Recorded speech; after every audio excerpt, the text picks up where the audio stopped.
Den 29 november förra året förändrades livet brutalt för en 19-årig hockeyspelare i Haparanda-laget Asplöven.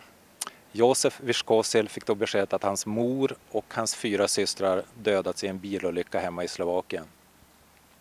Idag finns Jozef i finska Forsa där han försöker fortsätta sin hockeykarriär och bearbeta det trauma som drabbade honom. Vi åkte till Forsa för att höra hans berättelse. I just want to start a new life here, but it's everything about the hockey.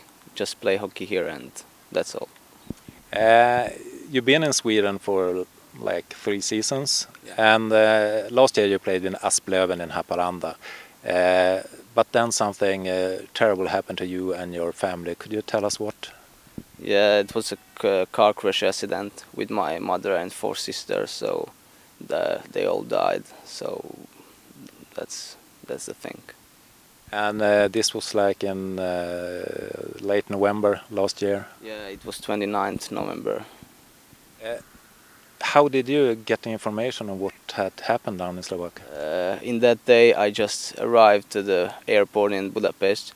It was like a surprise to my family, so only my father and my mother know that.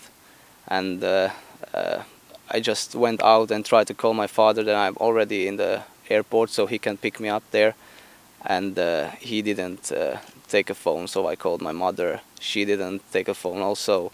Then after like 5 minutes my dad called me that another guy gonna pick me up, and he didn't really want to tell me what happened from the first, but then I was just nervous and asked him like a lot of times, and he told me what happened and tell me that be strong and don't do any like strange things now. Just wait for the guy who will pick you up.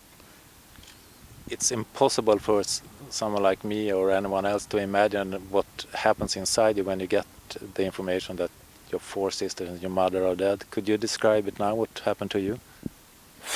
I just sat on my like hockey bag and just was crying for like 20 minutes there and didn't thinking about something. I was just like I can't like describe it so much.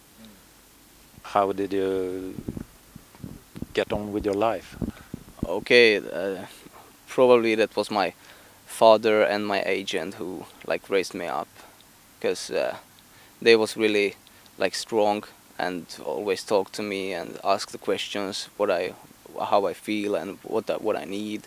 My agent always told me that I can come to his like hometown in Switzerland with my father and like spend some days there to be like run away from the tragedy. So he was really nice on my family also. I understand that practicing ice hockey was a way for you to get some other focus in your life these days. Yeah, the first week I haven't been on ice. I was just locked in the room, but after a week I think that I'm gonna go on one practice, and after that practice it was like a little bit easier on the ice, so I spent like 4 or 5 hours on ice every day. It was like a little bit easier to don't think that much about that when I were on ice.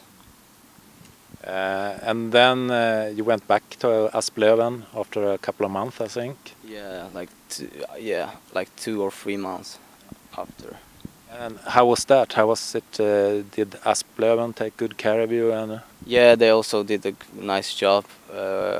They was also talking with me, my agent. Like there was a lot of talking, and it was my agent idea that you have to come back, like just finish the season. So I came there back for 3 weeks, like 4 or 5 games more, and then I came back home. So what do you think would have happened if you hadn't been a hockey player, if you hadn't had hockey to escape to? Would it have been much tougher for you? Yeah, I think so. Because I just graduated last year and I didn't went to school so much because I've been playing hockey in Sweden, so it was just only thing I had.